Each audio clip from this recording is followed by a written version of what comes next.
Hello friends, good morning everyone. कैसे हैं दोस्तों? आई होप आप सब बहुत अच्छे होंगे, स्वस्थ होंगे एंड मस्त होंगे और सभी बहुत अच्छे से अपने टारगेट्स को कंप्लीट कर रहे होंगे और अपनी स्टडी को बहुत अच्छे से कर रहे होंगे। सो दोस्तों, यहाँ मैं भी अच्छी हूँ और अपनी जो स्टडी है उसको मैं बहुत अच्छे तरीके से कर रही हूँ।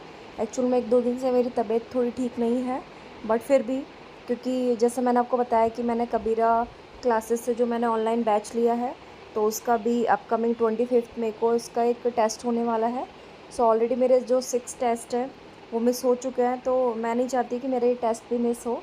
तो उसमें इन्होंने जो शेड्यूल डाला है टेस्ट के लिए, तो उसी के अकॉर्डिंग मैं अपनी क्लासेस वगैरह लेके और वो जो पर्टिकुलर टॉपिक्स हैं उनको मैं कंप्लीट करने में लगी हूँ। और साथ ही साथ फ्रेंड्स, मैं अपना जो फर्स्ट पेपर है उसके भी अपने जो सब्जेक्ट है वो लेके चल रही हूँ। यहाँ मैं दोस्तों इवनिंग में अपनी क्लासेस वगैरह कंप्लीट करके, और डिनर मुझे बनाना नहीं था क्योंकि मम्मी के यहाँ से आ गया था, तो और मुझे थोड़ा सा किचन की क्लीनिंग वगैरह करनी थी, तो मैंने हाफ़ पोर्शन किया है, पूरा एक साथ नहीं किया है क्योंकि मेरी तबीयत भी ठीक नहीं थी और फिर मुझे स्टडी भी करनी थी, है ना। अगर मैं पूरा करने बैठती तो मुझे रात के 10-11 बज जाते और फिर मैं स्टडी नहीं कर पाती। तो मैंने यही प्लान किया कि मैं हाफ़ पोर्शन जो है वो कंप्लीट कर लेती हूँ और हाफ़ पोर्शन सैटरडे या संडे को जैसे मुझे ठीक लगी अपनी तबीयत उसी के अकॉर्डिंग मैं कर लूँगी। सो दोस्तों, वहाँ से मैं फ़्री होके और नहा धो के और एक अच्छी सी अपने लिए चाय बना के फिर मैं यहाँ पे 9:30 अराउंड में पढ़ने के लिए बैठ गई थी। सो दोस्तों, यहाँ पे अभी मैं अपना जो मनोविज्ञान सब्जेक्ट है वो पढ़ रही हूँ, और जितने भी मेरे छूटे हुए जो टॉपिक्स थे या फिर जो सब्जेक्ट थे जो फिर मैंने नहीं, या फिर मैंने जो टॉपिक्स नहीं किए थे, सब्जेक्ट नहीं किए थे, उन्हीं को अभी मैं यहाँ पे कर रही हूँ। जैसे मैंने आपको बताया था कि इस मंथ में मैं अपना जो हिंदी और इंग्लिश है वो कंप्लीट कर लूँगी। यही टारगेट मैंने रखा है, तो उसी को कंप्लीट करने में दोस्तों मैं लगी हुई हूँ। काफ़ी सारे फ्रेंड्स मेरे कबीरा क्लासेस को लेके क्वेरीज़ कर रहे थे कि कैसा है। फ्रेंड्स, मुझे पर्सनली बहुत अच्छा लगा। सर बहुत अच्छे से क्लासेस वगैरह करवा रहे हैं और नोट्स व ई नोट्स भी वो सर प्रोवाइड करवा रहे हैं। बाकी जो बुक्स वगैरह है वो अभी सर की अभी नहीं आई है मार्केट में, तो बता रहे थे कि जल्दी आने वाली है। बट जब तक हम उनकी क्लासेस वगैरह से अपनी जो टॉपिक्स हैं वो क्लियर कर सकते हैं, और जो भी नोट्स वगैरह सर बनवा रहे हैं आप बना के बहुत अच्छे से प्रिपरेशन कर सकते हैं।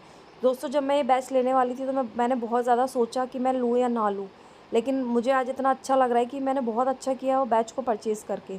देखिए, कभी कभी आपके लिए कुछ छोटी छोटी चीज़ें होती हैं वो मायने नहीं रखती हैं, है ना, लेकिन वो एक छोटा सा स्टेप आपके लिए बहुत बड़े एक मिरेकल जैसी चीज़ें आपके लिए कर देता है। तो इसी तरीके से मेरे लिए इस क्लासेस ने किया है, क्योंकि सच में मेरे पास कोई भी मैटर नहीं था। मैं बहुत ज़्यादा परेशान हो रही थी मैं कहाँ से कैसे पढूँ, है ना। और इसके जितने भी टॉपिक्स थे, ऐसा नहीं है कि बिल्कुल नहीं पढ़े हुए हैं, बट एक्चुअल में होता क्या है कि पहली बात तो है कि काफ़ी टाइम हो गया उन्हें पढ़े हुए। सेकंड थिंग होता है, एक्चुअल में टीचर्स को पता है कि कौन से क्वेश्चंस कहाँ से पूछे जाते हैं, किस टॉपिक से पूछे जाते हैं, तो बीच बीच में बताते रहते हैं, तो हमें क्या होता है, थोड़ा आइडिया हो जाता है। और वो एग्ज़ाम के पॉइंट ऑफ व्यू से ही पढ़ाते हैं। अगर हम कोई भी बुक उठा के देखते हैं तो उसमें उस सिलेबस के अकॉर्डिंग उन्होंने दे रखा होता है ना। लेकिन अभी जब हम इनके थ्रू पढ़ते हैं तो ये हमें बताते रहते हैं बीच बीच में कि यहाँ से लास्ट ईयर क्वेश्चन पूछा था, या यहाँ से पूछा जाएगा, या फिर यहाँ से पूछ सकते हैं। तो हमारा फोकस उस पर्टिकुलर टॉपिक्स पे थोड़ा ज़्यादा रहता है, हम उसको बहुत अच्छे तरीके से हम उसको पढ़ लेते हैं, प्रिपेयर कर लेते हैं। काफ़ी सारे मेरे सब्सक्राइबर्स थे, वो पूछ रहे थे कि वैकेंसी कब तक आएगी। फ्रेंड्स, ये मैंने आपको पहले भी बता रखा है। जैसे ही देखिए आचार संहिता हटती है, वैसे ही आपको एक के बाद एक जो वैकेंसी का अनाउंसमेंट है वो आपको देखने के लिए डेफिनेटली मिलेगी, ठीक है। श्योरिटी ये नहीं है कि 2024 में एग्ज़ाम हो, ठीक है। जहाँ तक पॉसिबिलिटीज़ है 2025 तक संभावना है एग्ज़ाम होने की, लेकिन वैकेंसी जो है वो इस ईयर में अनाउंस हो जाएगी, जून लास्ट या जुलाई में, जहाँ तक पॉसिबिलिटीज़ है ना। तो देखिए, मेरी आप सबसे यही रिक्वेस्ट है कि आप अपना जो फोकस है वो एग्ज़ाम डेट या वैकेंसी अनाउंसमेंट पे ना रख के आप अपने सिलेबस पे अपना फोकस रखिए, है ना। क्योंकि मुझे पता है हम लोगों की जो ध्यान है मोस्टली इन चीज़ों पे जाता है, कब आएगी, एक पेपर होगा, 2 पेपर होगा, फॉर्म्स वगैरह कब फिल होंगे, है ना, एग्ज़ाम कब होंगे। देखिए, ये चीज़ें बाद की होती है। ये चीज़ें जब मैटर करती है जब आपका पूरा सिलेबस हो गया है। मैं तो ये बोलती हूँ कि चलो, उन्होंने जून में आपके लिए अनाउंसमेंट कर दी, ठीक है, तो क्या आप जुलाई में एग्ज़ाम दे लेंगे, आप अगस्त में एग्ज़ाम दे लेंगे, या आप अक्टूबर नवंबर में एग्ज़ाम दे लेंगे? आप इतने प्रिपेयर हैं? मैं तो नहीं हूँ अभी इतनी prepare, to be very frank, है ना। स्लोली स्लोली मैं अपने सिलेबस को कर रही हूँ, प्रैक्टिस कर रही हूँ। बट अभी मैं इतनी ज़्यादा प्रिपेयर नहीं हूँ कि मैं इन चीज़ों के लिए सोचूँ। ठीक है, अभी मेरे पास जितना टाइम है मुझे बहुत मज़ा आ रहा है पढ़ने में, मुझे बहुत अच्छा लग रहा है और मैं तो थैंकफुल हूँ गॉड के लिए कि भगवान ने इतना अच्छा मुझे टाइम दिया है, इवन हम सबको टाइम दिया है ना? तो उस टाइम का भरपूर उपयोग करते हुए आप अपने सिलेबस को फटाफट से कंप्लीट करिए, फटाफट से अपना रिवीजन करिए, मॉक टेस्ट लगाइए, टेस्ट सीरीज़ जॉइन किए, जैसे भी आपको ठीक लगता है दोस्तों। तो इसीलिए आप टेंशन मत लीजिए। आपको भी पता है कि टीचर्स की बहुत ज़्यादा शॉर्टेज है ना? तो डेफ़िनेटली वैकेंसी आएँगी, फर्स्ट ग्रेड की आएगी, सेकंड ग्रेड की आएगी, थर्ड ग्रेड की आएगी, रीड की आएगी, सबकी आएगी, है ना? तो बस आपको थोड़ा-सा पेशेंस रख के सिर्फ़ और सिर्फ़ अपनी स्टडी पे ध्यान देना है और अपनी तैयारी को बहुत अच्छे तरीके से करना है। सो दोस्तों यहाँ पे वंश अभी कुछ खेल रहा था तो मुझे कुछ बोलने आया था, है ना? तो इसी तरीके से वो बोर होता रहता है तो बीच-बीच में मुझसे थोड़ी बातें कर लेता है, मैं उससे थोड़ा बातें कर लेती हूँ, थोड़ा हम साथ में कुछ डिस्कशन वगैरह कर लेते हैं। अभी मैंने उसके लिए ऑनलाइन काफ़ी बुक्स वगैरह देखी है, स्टोरी बुक्स वगैरह, तो मैं बहुत ही जल्दी उन्हें ऑर्डर करने वाली हूँ। इससे क्या रहेगा कि बच्चों में थोड़ा एक एक्साइटमेंट भी बना रहेगा क्योंकि बच्चों को स्टोरीज़ बहुत ज़्यादा पसंद होती है, तो स्टोरीज़ के लिए एक्साइटमेंट भी रहेगा और अभी जो उसकी एज है, वो उसकी रीडिंग की है, तो उसकी रीडिंग बहुत ज़्यादा अच्छी हो जाएगी, बहुत ज़्यादा इम्प्रूव हो जाएगी। तो आज ही मैंने सर्च किया है क्योंकि मैंने अपने एक स्टूडेंट के पास देखा था, बहुत अच्छी बुक्स थी, बच्चों के अकॉर्डिंग थी, फ़ोनिक्स काइंड ऑफ बुक्स थी, तो मुझे काफ़ी अच्छी लगी। तो अगर वो मैं मँगवा लेती हूँ तो मैं डेफ़िनेटली आप सबके साथ में शेयर करूँगी। एक और क्वेश्चन है दोस्तों जो बहुत सारे सब्सक्राइबर मेरे फ्रीक्वेंटली पूछते हैं कि मैम फर्स्ट पेपर और सेकंड पेपर को कैसे मैनेज करें। सो फर्स्ट ऑफ़ ऑल तो देखिए, डिपेंड करता है कि आपने कोई सब्जेक्ट पहले पढ़ा हुआ है या फर्स्ट टाइम एग्ज़ाम दे रहे हैं या सेकंड टाइम एग्ज़ाम दे रहे हैं। देखिए, अगर आपने ऑलरेडी पढ़ा हुआ है तो आपको क्या करना है, जो भी आपने टारगेट्स बनाए हैं या 6 आवर का बनाया है या 8 आवर का बनाया है, तो आप अपने हाफ आवर्स अपना फर्स्ट पेपर के लिए रखिए, हाफ आवर्स आप अपने सेकंड पेपर के लिए रखिए। उसमें आपके नोट्स मेकिंग वगैरह हो जाएगी, आपकी जो भी प्रैक्टिस वगैरह है, जो भी टेस्ट सीरीज़ वगैरह है, आप अपने अकॉर्डिंग उसको प्लान कर सकते हैं क्योंकि हमारे पास संडे होता है, तो संडे मैंने आपको बता रखा है आप अपना टेस्ट सीरीज़ के लिए रख सकते हैं या फिर आपने जो पूरे वीक में पढ़ा है आप उसका रिवीजन कर सकते हैं। तो इस तरीके से आप प्लान कर सकते हैं। और रही बात फर्स्ट पेपर की, तो फर्स्ट पेपर के लिए भी मैंने आपको बताया हाफ टाइम, जस्ट लाइक अगर आपने 8 आवर्स का आपने टारगेट बनाया तो 4 आवर्स आप फर्स्ट पेपर के लिए, 4 आवर्स आप सेकंड पेपर के लिए रखिए। अगर आपने 6 आवर्स का बनाया तो आप अपना 3 आवर्स फर्स्ट पेपर के लिए, 3 आवर्स सेकंड पेपर के लिए। और ऐसा कोई कंपल्शन भी नहीं है फ्रेंड्स। अगर देखिए आप अपने फर्स्ट पेपर को काफ़ी सारे सब्जेक्ट को कर चुके हैं और अभी तक आपने सेकंड पेपर नहीं किया है, तो आप सेकंड पेपर को थोड़ा ज़्यादा टाइम दे सकते हैं, उसको 1 आवर कम दे सकते हैं। तो इस तरीके से देखिए आप अपने टाइम को मैनेज कर सकते हैं ना। वो टोटली आप पे डिपेंड करता है कि आपका कितना पोर्शन अभी पेंडिंग है, आप कितना कर चुके हैं, आपने अभी स्टार्ट किया है या आप पहले से कर रहे हैं, ठीक है? वो चीज़ें आपको डिसाइड करनी है। लेकिन हाँ, ये बात डेफ़िनेटली सच है कि आपको दोनों को इक्वल टाइम देना है क्योंकि दोनों के ही मार्क्स हमारे ऐड होके हमारी जो मेरिट लिस्ट है वो बनती है। ऐसा नहीं कि हमें फर्स्ट को ज़्यादा प्रेफ़रेंस देनी है, सेकंड को कम देनी है, हमें दोनों को ही सेम प्रेफ़रेंस देनी है। और अभी तो एक और चीज़ हो गई है कि हमारा जो मनोविज्ञान वाला जो पोर्शन है, अब वो हमारे फर्स्ट पेपर में ट्रांसफ़र हो गया है। क्योंकि पहले देखिए फर्स्ट पेपर में हमारे पास काफ़ी सारे ऑप्शंस थे। आप इतिहास, कला, संस्कृति कर सकते हैं, आप भूगोल है, आप अपना मैथ्स है, इंग्लिश है, हिंदी है ना? आप अपना स्कूल मैनेजमेंट कर सकते थे। लेकिन अभी अगर मैं बात करूँ सेकंड पेपर, तो सिर्फ़ आपका सब्जेक्ट पेपर है। सेकंड पेपर में आपके पास कोई और ऑप्शन नहीं है। तो इसीलिए मैं आपको बोलूँगी कि अभी हमें और ज़्यादा अपने सेकंड पेपर पे फ़ोकस करने की और ज़्यादा ज़रूरत है ना? क्योंकि हमारा जो मार्क्स का कवर अप है, वो सिर्फ़ हम अपने सब्जेक्ट पेपर से ही कर पाएँगे क्योंकि हमारे पास अदर ऑप्शन नहीं है सेकंड पेपर में।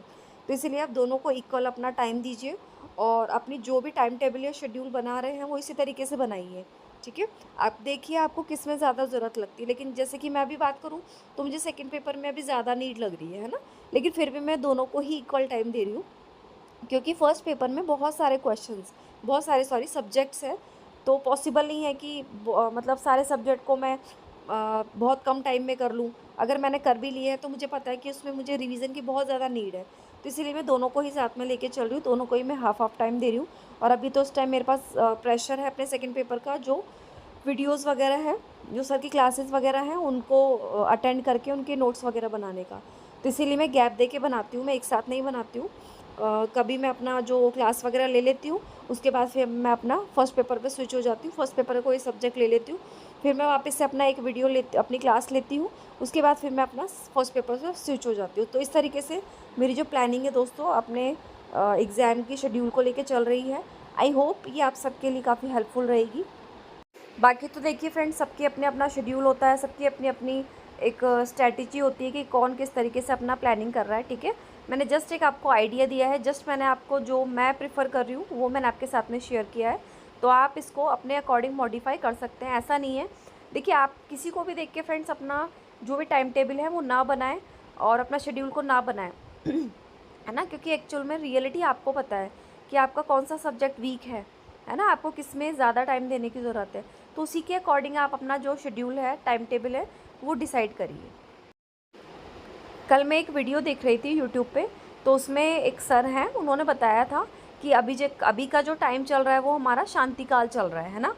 और उन्होंने सर ने बताया था कि वही स्टूडेंट सिलेक्शन के बिल्कुल करीब होगा जो इस शांति काल का भरपूर प्रयोग करेगा, है ना। शांति काल से उनका मतलब था, सर का मतलब था कि जो अनाउंसमेंट से पहले का जो टाइम होता है ना, जहाँ पे जिस सिर्फ चर्चा होती है कि वैकेंसी आएगी आएगी आएगी, अब आएगी अब आएगी, है ना।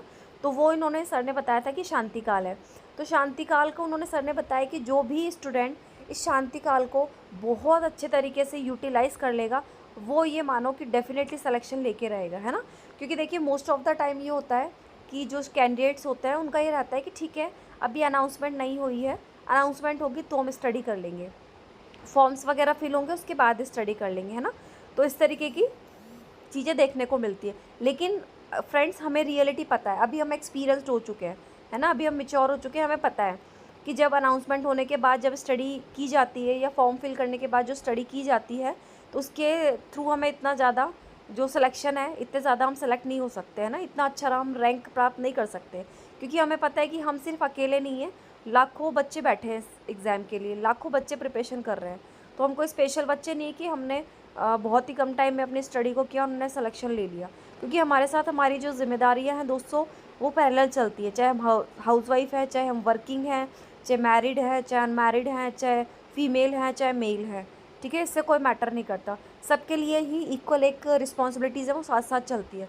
तो इस रिस्पॉन्सिबिलिटीज़ को साथ में लेते हुए बहुत ही कम टाइम में सिलेक्शन लेते हैं कई लोग, मैं ऐसा नहीं बोलती नहीं लेते हैं, वो लोग लेते हैं जिन्होंने ऑलरेडी काफ़ी प्रिपरेशन की हुई है। लेकिन अगर मैं बात करूँ हमारी, तो हमने जस्ट अभी स्टार्ट किया है। स्पेशली मेरी में अगर मैं बात करूँ तो, कि मैंने तो इस ईयर स्टार्ट किया है, फ़ैब से मन लगा लो, जैन लास्ट ईयर फ़ैब से मैंने स्टार्ट किया है। तो बहुत ही मुश्किल हो जाता है कि अगर हमने पहले स्टार्ट कर दिया तो ये हमारे लिए बेनिफिट है कि हम चीज़ों को मल्टीपल टाइम रिवाइज़ कर सकते हैं। रिवीजन करने से हमें क्या होता है कि हमें पता चलता है कि ये वाला जो टॉपिक है हमारा वीक है इस वाले टॉपिक में हमें बहुत ज़्यादा कन्फ्यूज़न है, तो इसे हमें बार बार रिवाइज़ करना है ना। और हमें पता चलता है कि ज़्यादा क्वेश्चन कहाँ से पूछे जा रहे हैं, तो इस चैप्टर को हमें बार बार रिवाइज़ करना है ना। और गलती सुधारने का हमें मौका मिलता है, ठीक है। तो देखिए, हम सेलेक्ट कब होते हैं, जब हम अपनी गलतियों को सुधारते हैं, और ना, और most of the time students हम क्या करते हैं, अपनी गलतियों से सीखते हैं, है ना। गलती करना बुरी बात नहीं है, मैं भी अपने स्टूडेंट को बोलती हूँ गलती करना बहुत अच्छी बात है, क्योंकि जब तक आप गलती नहीं करेंगे फ्रेंड्स, आप नहीं सीखेंगे। तो गलती आप अपने लिए इतना टाइम रखिए कि आपको इतना टाइम मिल जाए कि आप गलती तो करें, तो गलती करके उसको सीख भी लें, उसको रिवीजन भी कर लें, उसको अच्छे से देख लें। अगर आप लास्ट मोमेंट पे अपनी स्टडी को करते हैं दोस्तों, तो आपको इतना टाइम नहीं मिलेगा कि आप अपनी गलती को रेक्टिफाई कर पाए, उसको ठीक कर पाए, है ना। तो इसीलिए अभी का जो टाइम है हम सबके लिए बहुत अच्छा टाइम है फ्रेंड्स, और आप अपनी स्टडी को बहुत अच्छे से करिए, और अपने जो टेस्ट हैं, जो मॉक टेस्ट हैं वो लगाइए। और फ्रेंड्स, एक और बात मैं आप सबसे पूछना चाहती हूँ, मुझे सेकंड पेपर के लिए टेस्ट सीरीज़ का जो अरेंजमेंट है वो हो गया है कबीरा क्लासेस से। अगर आप फर्स्ट पेपर के लिए हूबहू जैसा पेपर आता है वैसे ही अगर आपको पता है कि कोई अच्छी टेस्ट सीरीज़ है मार्केट में, तो प्लीज़ आप मुझे कमेंट बॉक्स में कमेंट करिएगा। तो मुझे फ़र्स्ट पेपर के लिए भी टेस्ट सीरीज़ ज्वाइन करनी है, जिससे कि मैं एक बहुत अच्छा अपना रिवीजन है वो कर सकूँ, प्रैक्टिस कर सकूँ। ठीक है दोस्तों, जय Shri Ram, thank you so much.